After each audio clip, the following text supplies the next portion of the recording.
अजीज दोस्तों, आदाब, नमस्कार। दोस्तों, नॉर्मली ये समझा जाता है कि भाजपा अपने लीडर्स के जरिए मुसलमानों के अगेंस्ट में बयानबाजी करके नफरत वाले बयानात देकर पोलराइजेशन का काम करती है, जिसके जरिए हिंदू वोट्स भाजपा के पाले में आ जाते हैं। इसके लिए बहुत सारे भाजपा में लीडर्स हैं जो सरेफरिस्त इस तरह के काम अंजाम देते हैं। उसमें खुद अमित शाह हैं, कभी कभी मोदी साहब भी इस तरह के बयानात देते हैं। फिर उसके बाद अगर हम बात करें, योगी आदित्यनाथ हैं, हेमंत बिश्व शर्मा हैं, गिरिराज सिंह हैं। इस तरह के बहुत सारे लीडर्स हैं जो अलग अंदाज में नफरती भाषण करते हैं, जिसकी बुनियाद पर हिंदू वोट पोलराइज होते हैं, जिसका फायदा भाजपा को होता है। लेकिन कड़वी सच्चाई ये है और हकीकत ये है कि इससे भी कई गुना ज्यादा फायदा भाजपा को मुसलमानों के बयानात से होता है, मुसलमानों के नफरती भाषण से होता है। हालांकि कई बात को नहीं समझा जाता है, लेकिन हकीकत ये है कि मुसलमानों के इस तरह के बयानात की वजह से भाजपा को बड़ा फायदा होता है। मेरे नज़दीक एक एग्जाम्पल है बहरामपुर वेस्ट बंगाल की, जिससे ये पता चलता है कि किस तरह से ऐसे मुस्लिम लीडर्स के बयानात की वजह से किस तरह से ध्रुवीकरण होता है, किस तरह से भाजपा को फायदा होता है। मैं आपको बात बताना चाहूँगा एक एग्जाम्पल के जरिए, बहरामपुर की जो कि वेस्ट बंगाल में है। वहाँ पर अधीर रंजन चौधरी कई बार के एमपी रहे हैं। होता ये कि 2024 में ममता बनर्जी चाहती है कि इस बार वहां से अधीर रंजन चौधरी हार जाएं। अधीर रंजन चौधरी वहां की वेस्ट बंगाल की कांग्रेस के प्रेसिडेंट भी रह चुके हैं और वो माइनॉरिटी की आवाज बनकर कई मर्तबा पार्लियामेंट में अपनी बातें रखी हैं। वो सेक्युलरिज्म के अलंबरदार भी रह चुके हैं पार्लियामेंट में। ममता बनर्जी चाहती थी कि वो वहां से हार जाए, तो इसके लिए ममता बनर्जी ने कोशिश ये की कि उनके एक पार्टी के मुस्लिम लीडर को एक नफरती बयान देने के लिए उकसाया। गालिबन उनका नाम हुमायूं कबीर है। वो अपने बयान में हिंदुओं को लेकर इस तरह की भाषा का इस्तेमाल करते हैं जिसकी वजह से हिंदू वहां के नाराज हो जाते हैं। वो अपने भाषण में हिंदू को मारने और काटने की बात करते हैं। अब ये भाषण के बाद मामला इस तरह से हो गया कि जो हिंदू वोटर थे, वहां पर तकरीबन 30% हिंदू वोटर थे और 70% मुसलमान के वोट्स थे। अब क्या होता था, 20-22% अधीर रंजन चौधरी हिंदू वोटों को लेने में कामयाब हो जाते और तकरीबन 25-30% मुसलमानों के वोट लेकर कामयाब हो जाते, जिसकी वजह से वो वहां पर जीत जाते। अभी इस नफरती बयान के बाद मामला ये हुआ कि जहां पर पिछले 2019 के इलेक्शन में भाजपा को 1,43,000 वोट मिले थे, अब इस बयान के बाद में मामला इस तरह से बनता है, पोलराइजेशन इस तरह का होता है कि जहां भाजपा 1,43,000 वोट ले चुकी थी, वहां अब 3,71,000 वोट भाजपा लेने में कामयाब हो जाती है।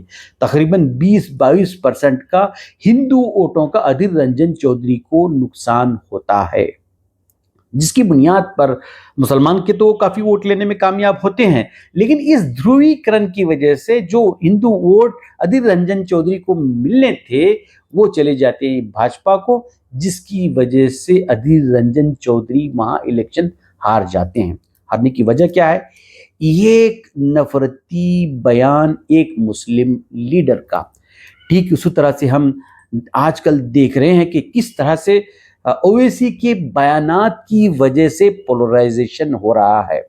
हमने देखा कि एमपी इलेक्शन के दौरान किस तरह की भाषा ओवैसी साहब ने इस्तेमाल की। हालांकि वो कह सकते थे कि कोई भी एक मुसलमान औरत भी इस देश की प्राइम मिनिस्टर बन सकती है, लेकिन उनका अल्फाज का चयन इस तरह से था, उनकी भाषा इस तरह से थी कि क्यों ना एक पर्दे वाली, हिजाब वाली इस देश की प्राइम मिनिस्टर बन जाए।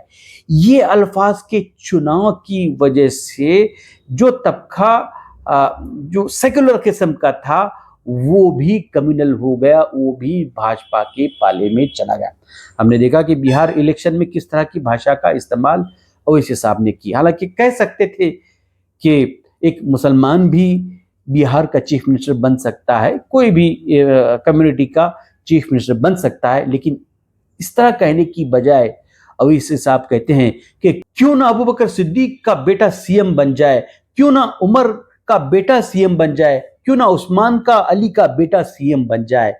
इस तरह के भाषण की वजह से, इस तरह के अल्फाज की चुनाव की वजह से जो तबका सेकुलर था वो हटकर कम्युनल पार्टी की तरफ चला गया। क्यों, क्या जरूरत है इस तरह के भाषण की? अब हमने महाराष्ट्र के भी इन बल्दियाती इंतखाब में देखा कि किस तरह के जुमले असदुद्दीन साहब ने इस्तेमाल की। वहां भी उन्होंने यही बात कही कि क्यों ना एक हिजाब वाली बॉम्बे की मेयर बन जाए। क्या जरूरत थी इस तरह की भाषा का इस्तेमाल करने की, जिसकी वजह से पोलराइजेशन हो गया, जिसका फायदा भाजपा को हुआ।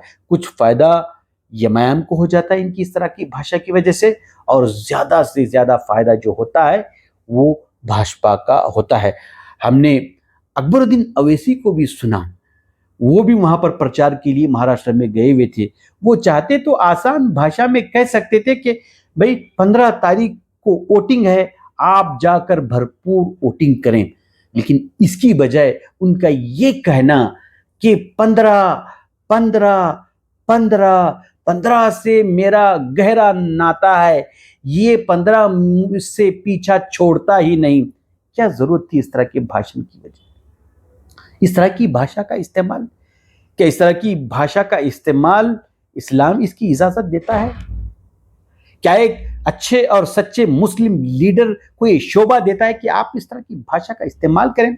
आप ये जो भाषा का इस्तेमाल कर रहे हैं, सामने को चिढ़ाने वाला काम कर रहे हैं, सामने को वर्गलाने वाला काम कर रहे हैं, जिसकी वजह से क्या होता है कि जो सेकुलर किस्म के वोट्स हैं वो भी भाजपा को चले जाते हैं। तो मैं ये कह रहा था कि ध्रुवीकरण का जो मामला होता है वो कई गुना ज्यादा मुसलमानों के लीडरों के इस तरह के भाषण की वजह से हो सकता है। तो मैं ये कहना चाहता हूं कि इस तरह की भाषा का इस्तेमाल क्यों, इस तरह का मार काट वाली भाषण करना, इस तरह से जो है किसी कौम को तजलील करने का काम करना, इस तरह से किसी कौम की लीडरों की तजलील करने का काम करना, क्या ये इस्लाम इसकी इजाजत देता है? क्या एक सच्चे और पक्के मुसलमान को इस तरह की भाषा का इस्तेमाल करना शोभा देता है?